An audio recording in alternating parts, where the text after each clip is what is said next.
Hi, I'm Micah, and I'm here to show you a very special pie that we love at Southern Living. A coconut cream pie is delicious. It's pillowy, it's obviously creamy, and you can really cut through it simply with a spoon.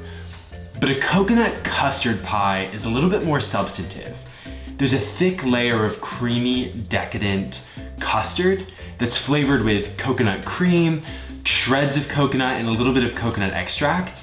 And then we top that really cool, smooth layer of pie filling with decadent whipped cream and some toasted coconut flakes. So we're gonna roll out this pie dough into a circle, put it inside of our pie pan, trim the edges, crimp the edges, and then we're gonna blind bake it, which I'll show you how to do. So let's get started. Once you transfer the pie dough to the pie pan, you just want to trim the edges so that there's about 1/2 inch to 1 inch of overhang. And then we're going to fold this dough under itself to create a nice even perimeter running around the surface of the pie.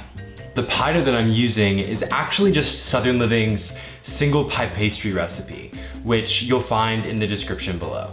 Okay, so now I have rolled and filled my pie shell with the pie dough. And I'm just going to crimp the edges by using my fingers to push with my thumb the pastry in between my forefinger and my other thumb on the other hand. Now that my pie crust is crimped around the edges and ready to go, you can do a couple different things. You can do this the night before and throw it in the freezer and then just take it from the freezer and transfer it straight to the oven. Or you can bake it right now. To bake it right now, what you need to do is line the inside of the pie crust with parchment paper and then fill that parchment paper with pie weights. You can buy fancy pie weights at the store, or you can just use rice or beans to fill the parchment paper and weigh it down. This prevents the crust from puffing up in the oven and creating air pockets in the crust rather than a even, crisp layer of pie pastry, okay? The only thing if you use rice or beans is that you need to save those rice and beans in a bag and only use them for pie weights in the future. Once you use them as pie weights once, you can't really cook them again. Here's a bag of rice I've been using now for over 2 years and a circle of parchment paper that I have saved just for pie crusts. So I'm gonna put it inside my pie and I'm going to pour the rice into the parchment paper, spread it around, and I'm gonna bake it at 350 for about 30 minutes. Then I'm going to remove the parchment paper and bake it again. You'll notice when we remove the parchment paper that the edges are going to have browned a bit, but the bottom is still gonna be a little raw. And we need this pie crust to be fully baked before we fill it with our coconut custard. So, into the oven for 30 minutes, and I'll see you in a few. I've just pulled the pie crust out of the oven, and now I need to remove the pie weights. You'll notice that it kept the bottom of the pie crust flat, which is the idea. If you look at the bottom of the crust, you can still see that there are portions that are underbaked, like these dark doughy spots. And so this needs to go back in the oven for about 10 more minutes to fully bake through. We'll remove it then and allow it to cool and fill it with our custard, which we're gonna make right now.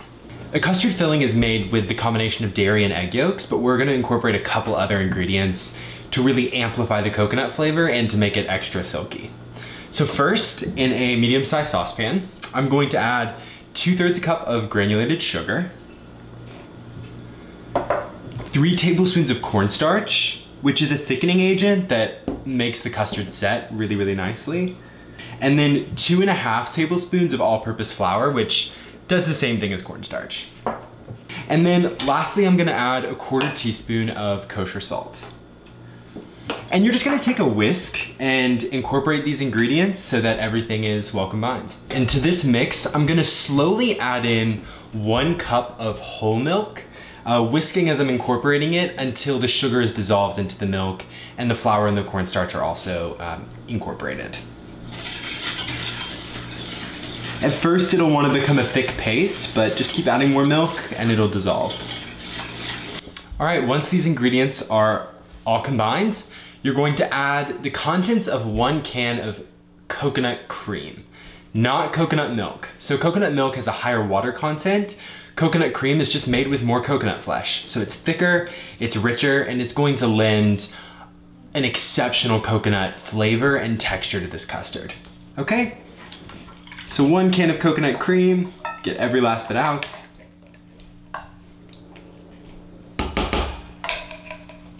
All right, whisk to combine. And then lastly, we have 4 egg yolks. And the egg yolks also lend richness, and they're what make it taste like a traditional custard pie. All right, so add those 4 egg yolks and whisk them in until they are well incorporated.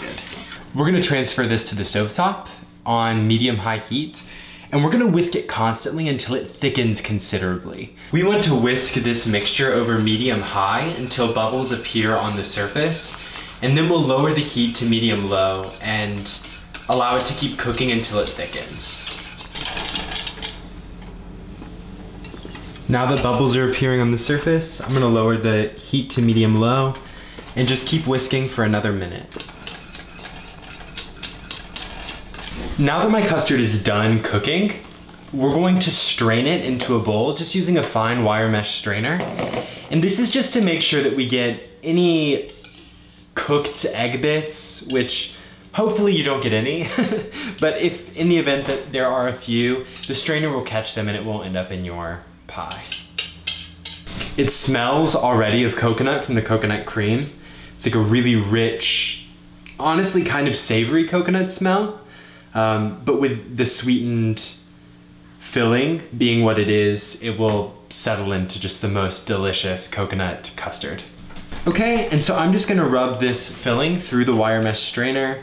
It looks like there were a few spots that did cook, a little too much in the custard, and they're getting caught in the strainer, which is great news. Now that I've strained my custard, it's time to add the last 2 ingredients. The first one gets a bad rap for some reason. It's coconut extract. Some people say it tastes like how sunscreen smells, but that's just if you use too much of it. Like any cooking ingredient or any baking ingredient, too much is not a good thing. And so you only need a half a teaspoon. It goes a long way, but it really offers an extra aromatic coconut smell and flavor as you're eating the pie. So a half a teaspoon of coconut extract. And then here I have 1 cup of shredded sweetened coconut. And this in the pie is going to offer texture, it's gonna offer flavor, and obviously it's gonna add a little more sweetness. Okay, and you can just mix this into the filling using your spatula. And my pie crust is sitting right over there. It is cooled completely. And you can see from it that it's browned around the edges and has cooked all the way through. There are no dark, raw pie dough spots. So I'm now going to transfer the filling to the pie crust, smooth it out, and then I'm gonna pop it in the fridge for about 2 hours. That gives the custard plenty of time to set and be sliceable. My pie has finished chilling for 2 hours in the fridge, and you can see that it's really beautifully set. When you shake it, it doesn't really wobble at all in the center, and it just feels cold all the way through to the touch. I have next to me some freshly whipped cream and some unsweetened coconut chips that I just toasted in the oven. And I'm gonna use these to decorate the surface of the pie. Let's cut into the pie.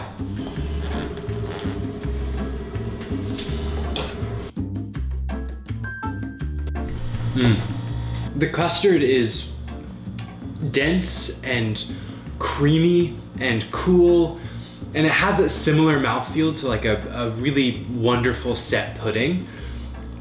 But it also has crunchy bits of and chewy bits of coconut strewn throughout the pie filling.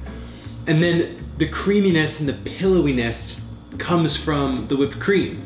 So you have those 2 different textures rather than just one texture. And on top, in the recipe, the toasted coconut chips are optional, but I highly, highly, highly recommend using them. It adds more flavor, more crunch, and honestly, really beautiful visual appeal. I'm gonna keep eating this, and if you've enjoyed what you've seen today, subscribe to the Southern Living YouTube channel, where you're sure to find more recipes that you're bound to enjoy. We look forward to seeing you there, and thanks again. Bye.